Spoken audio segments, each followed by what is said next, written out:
Hello, my name is Rinon and today we are going to be discussing the unending coil of Bahamut in a little bit more detail. Whilst there are definitely a lot of guides out there that will walk you through the general mechanics of the fight and how to deal with them, and it might also cover some of the essential mitigation, many classes have received major changes since UCoB originally launched in 2017, and the required healing and mitigation has certainly changed as a result of this. So, we are going to cover roughly what is expected of you on White Mage, Scholar and Astrologian at each phase of the fight, and hopefully this is going to be useful to those of you that are going to be progressing this content during the downtime between raid tiers. If it is, I'd love it if you'd leave a like and maybe subscribe if you'd like to see more of this type of content. One thing that I need to note here is that the DPS checks in UCoB are currently incredibly low. It's absolutely possible to have numerous DPS deaths at every phase of the fight and still progress as long as you're able to fulfill the required mechanics. So always make sure to err on the side of caution, maintain enough mana and overheal if you have to. Let's get started with Twintania. Twintania is a very comfy introduction to the ultimate fight. It doesn't have a very large healing requirement, the mechanics are slow and simple enough for players to quickly grasp, and as a healer you're going to have a very easy time with it because you don't need to deal with the primary mechanic of the phase, which is hatch. Your main job here is going to be worrying about the tank's HP and ensuring that the raid is topped going into any viable stack mechanic. The things you need to worry about healing wise here are as follows. Number 1, mitigate the party for the first fireball stack. Number 2, make sure the ranged has enough HP or regens ticking for their fireball baits. Number 3, make sure the tank is healed for auto attacks and tank busters. And number 4, make sure the group is fully topped for fireball stacks. So how does this play out? On White Mage, you're going to be pre-pull, regenning and divine benisoning the tank. If you somehow manage to see the second twister into fireball, make sure that the party is fully topped in between, but you shouldn't see it nowadays. Use your off globals and regen to make sure that the current main tank is topped for their tank buster, which they're going to take after auto attacks. I'd advise giving the fire puddle beta, which is usually going to be your ranged, divine benison to keep them healthy, maybe a tetra. If the group still isn't topped coming into the fireball bait, fix that with a cure 3. On Scholar, you're going to be mitigating the twister into fireball pre-pull. What I personally use is an illumination buff spread Adlo for this. If you somehow see the second twister into fireball, shield and top people. I like to XCOG the off tank at the time, coming into the second tank buster, meaning that when they take the boss they have the sustain from the auto attacks that follow. Whispering Dawn can definitely be used to top the group here for almost the entirety of the phase. If the ranged baiting fireballs drops low, and I mean low enough that they're going to die to the next fireball bait, Illustrate is your best port of call. Make sure the group is fully topped going into fireball stacks in the second half of the fight, but you do not need to shield any of this. Fey Union can also be used on the tank in the final stage to sustain them from auto attacks. As an Astro, if you're a shield ast, pre-pull mitigate the first twister into fireball, the same as Scholar. Earthly Star is very useful here. The first one can be lined up after the fireball to top the party, serving the purpose of readying the fire puddle beta for damage, as well as making sure the tanks are topped for auto attacks if they stacked. Don't hold your Earthly Star for group damage healing, just use it on cooldown as a tank mitigation tool. It allows Celestial Opposition and Collective Unconscious to mitigate and heal the group damage. Use your instants to keep the tank healthy. It's very simple on the whole, but going into Nael, you want to make sure that you're going to fully top and shield the group, and after the knockback, reapply shields and either a Medica 2, Respected Helios, or just flat out Cure 3. I think Nael is an incredibly simple phase to heal on the whole. None of the raid damage hits particularly hard, and the tank busters are very easy to deal with due to the fact that instead of being a massive single hit, they are instead 4 or 5 smaller hits, allowing tools like XCOG to proc in between damage very easily. I'm not going to give super in-depth mechanic specific healing advice here because I think that the general principles of healing raids as your chosen class are going to serve you well here, and honestly Nael is a good test to make sure that you understand the healing fundamentals at a decent level. Try to keep one healing tool such as regen, XCOG or Fey Union on the tank at most times. Use your instants to keep them healthy through the auto attacks. For raid damages, fully top the group, but you do not need to use shields unless you want to during proc. That can be helpful in case players miss the stack occasionally, giving you a bit of lenience. When you make it to dive bombs, I would advise applying group regens and shields just for an extra safety barrier, and when the boss drops back down on the tank, apply an Adlo or an expected benefit to them. Soon you're going to be ready to progress to Bahamut. I do not think the healing will hold back any players moving from Nael to Bahamut. During the Bahamut transition, pay attention to whether you have LB2 or LB3. With an LB2, the healing requirements are much stricter and both healers should be attempting to heavily mitigate and heal through the damage. But if you have an LB3, a set of shields and an AoE heal or two is going to be good. Bahamut is where things are going to start getting interesting. The trios hit incredibly hard and you're going to want to make it a goal to have strong mitigation that is going to get you through the mechanics of each one safe. So I'm going to be talking about each trio individually. I'm also going to be mapping swift cast to the healing of certain trios here. If you need to res a player, you'll be hard casting it after the trio has completed or letting your caster do that for you. So, quick march trio. For White Mage, after you dodge your Twister, you're going to make sure that you're in range of the DPS players and you're going to hard cast a Medica to make sure that they're top for their stack damage. Throughout the entirety of Bahamut, you can make sure to utilize Asylum to top up the group in between trios, saving you a lot of mana. On Scholar, you want to prepare a Fey Illumination buffed spread Adlo before the trio, give players Whispering Dawn as the boss leaves. Once you've dodged your Twisters, use Indom and make sure it hits the DPS players to prepare them for their stack damage. You can also feel free to Adlo or XCOG the tank that is going to be taking the Flatten after the trio. On Astrologian, regardless of which sect you're in, put up a Spected Helios, and after dodging your Twisters, move closer to the middle, use a Celestial Opposition. Before the trio, make sure that you've dropped an Earthly Star where the DPS stack is going to be happening, which is on the boss's butt usually, and pop it here. This should get the party through any incoming group damage pretty safely, which combined with the HPS of your co-healer will make it very, very cozy. After this, Bahamut is going to flatten the main tank. There will be no raid damage here, but for every trio after this, mechanics are going to be followed up by a Giga Flare, which does a lot of damage and needs to be mitigated. Next up is Blackfire Trio. On White Mage, you're going to want to prepare a Medica 2 before the mechanic starts, and you're going to want to pop Swiftcast as you begin to dodge the fire baits as a group. Once the raid gets hit by that fireball stack damage, you cure 3 with the Swiftcast and you move to your position, either the tower or the stack. Once the mechanics have all resolved, get below the boss and make sure to fully top the group. As a Scholar, you want to Succor before the mechanic, and you also want to save your Swiftcast. Once the fireball damage goes off, Swiftcast a Succor into an Indom to get the group fully topped and shielded for the next mechanic. Once the tower is resolved, place a Sacred Soil under the boss, and you can either XCOG or Fey Union the tank, because he's about to take a lot of boss damage. Whispering Dawn can also be used to top the group in between trios for a lot of the trios in this phase, and this is a good example of that. Astro has it easy in Blackfire Trio. You can pre-shield or regen before the group begins to move, just like on White Mage and Scholar, and as the group begins to move to dodge the first Fireball Puddle, hit your Collective Unconscious button. This mitigation will last until the stack damage, and it will keep regens ticking on players afterwards as well. This is also a really good time to use Light Speed, so you can just spam the fuck out of Helios as needed throughout the entire mechanic up until the Giga Flare. Third trio is called Felruin Trio, and it's quite a simple one for healers. As a White Mage, you can regen both the tanks during the downtime. Once the party has resolved the first two Nael mechanics and is stacked in the Neuralink, you want to precast a Cure 3 to line up with the damage coming out. Then, spread to your position if you need to move and precast a Medica, maybe even 2 of them, to give the group and tanks a little extra healing as the spread damage hits, and then top the group for Giga Flare. It's very, very simple on the whole. Scholar is very similar. You precast a Succor, you do the same thing, but you replace those Medicas with a Succor. If you have an Astrologian as your co-healer, you may want to consider a safety Indom here as well. Once this is all done, you can Sacred Soil on the boss for the Giga Flare, Fey Union and XCOG the tank for his upcoming Flatten, and use Whispering Dawn to top the group up before the next trio. Astrologian can place Earthly Star as Bahamut, Nael and Twintania first drop at the start of the trio, and ensure the group has shields and regens going into this trio. Resolve your Nael mechanics and hard cast heals as needed for the Nael spread mechanic.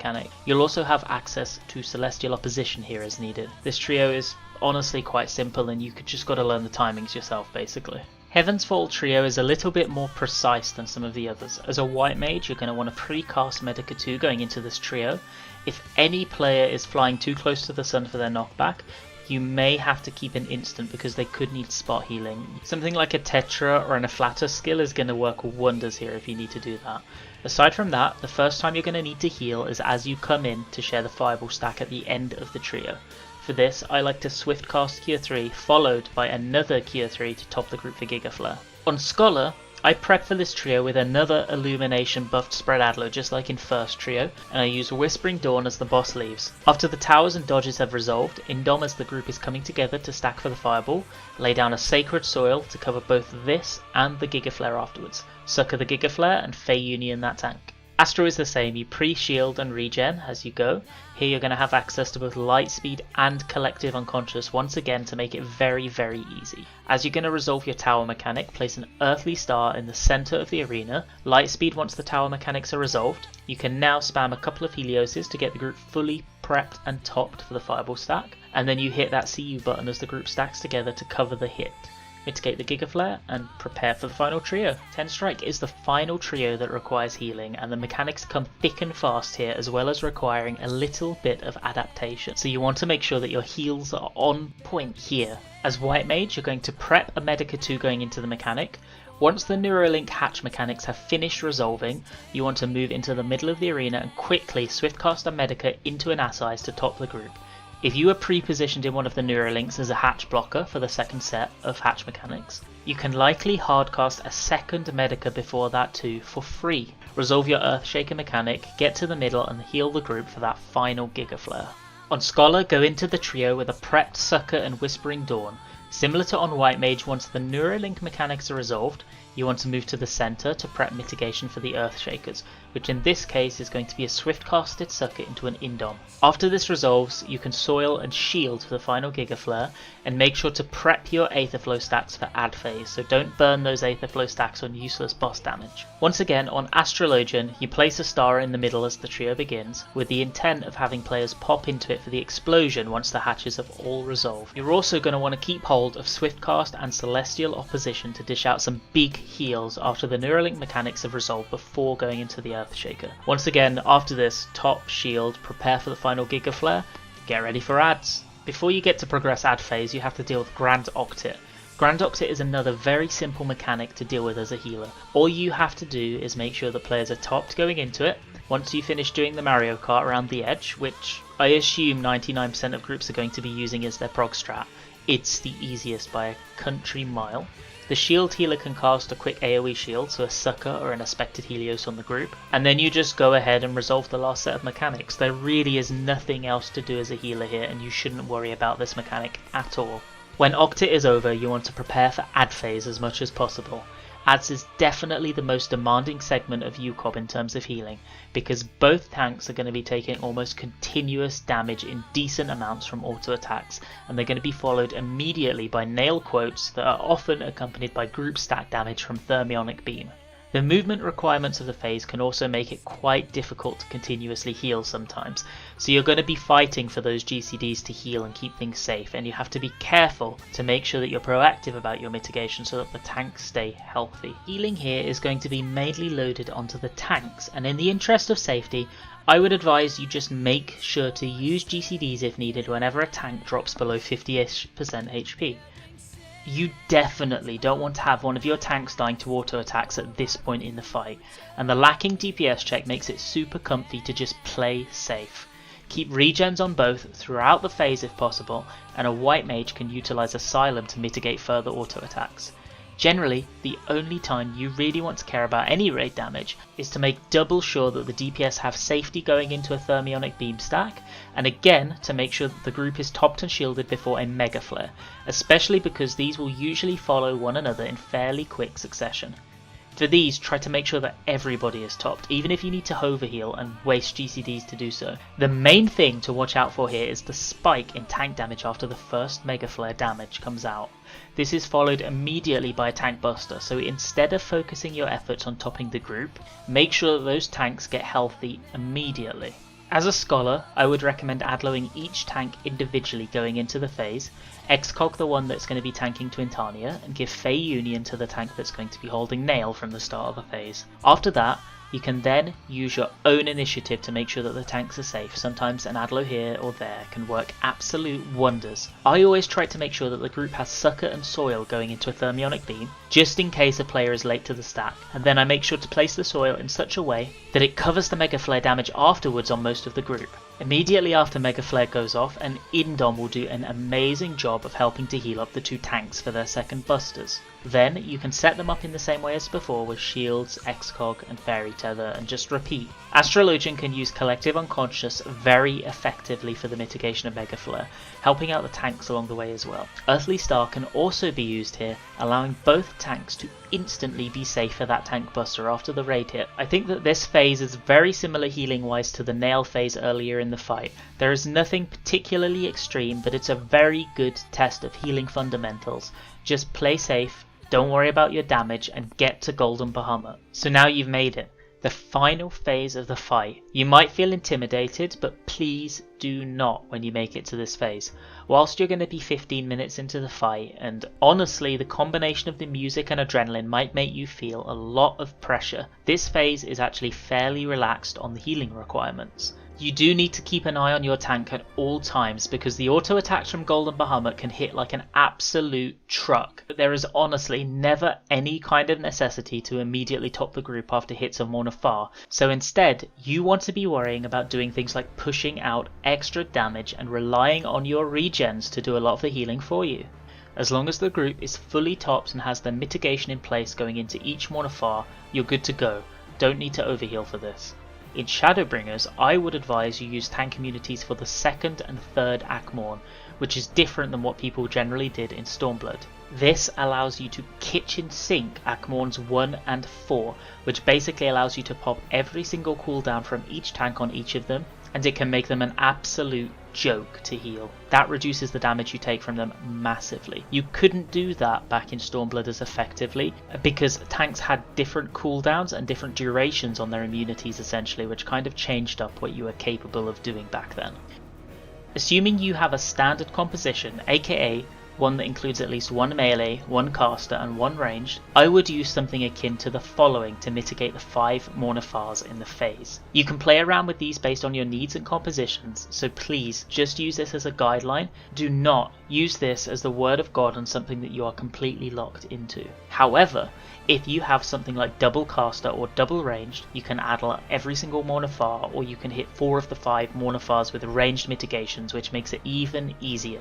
Then, depending on which shield healer you have, you're going to have to do a few different things. Morna Far 2 and 4 especially are going to require a little extra attention from yourself, or if you have a paladin, you can use their wings here. You're going to want to use group shields on every single Morna Far, and then depending on your toolkit, you will adjust as follows. On Scholar, I would use Spread Adlo on Morna Far 1 and Morna Far 4, and I would utilise Fey Illumination on Morna Far 2 and Morna Far 5, as well as buffing the Morna Far 2 shields even further with Dissipation. I would also make sure to Sacred Soil every single Morna Far apart from the first one. As an Astrologian, I would use Collective Unconscious to buff the mitigation on Morna Far 2 and Morna Far 4, and on top of that I would add the shield provided by Celestial Opposition. For Akmorn 1 and Akmorn 4 on the tanks, which you are going to need to heal, I would err on the side of safety, pre-shield each tank individually, provide them with regens and buffs such as XCOG and Fey Illumination if needed, and heal if you need to in between hits. Cure 3 targeted on a tank is a great tool for White Mage to simultaneously heal both tanks, as is an Indom from Scholar or a pop of the Earthly Star from Astrologian. These well timed can absolutely save you doing any healing GCDs in that phase if needed. From there, just dodge Exaflares to be honest, and then enjoy your new legend title. I do just want to stress that the healing that I have recommended here is not hyper damage optimized or speedrun. This is going to get you through the fight safely, and you are definitely capable of getting a good pass while doing this exact healing, but the intent is to allow first time players to progress through the fight smoothly and quickly more than anything else. I hope this video was helpful to some of you out there that are progging through UCoB at the moment or, well, looking into doing it soon. Further down the road I'm going to be releasing healing videos for both Ultima Weapon Ultimate and the Epic of Alexander, so if you're interested in that kind of content I'd absolutely love it if you'd be willing to subscribe. I'm also going to be picking up a new mic pretty soon, so I hope that future videos are going to have a little bit better audio quality. Thank you very much for watching and have an absolutely wonderful day.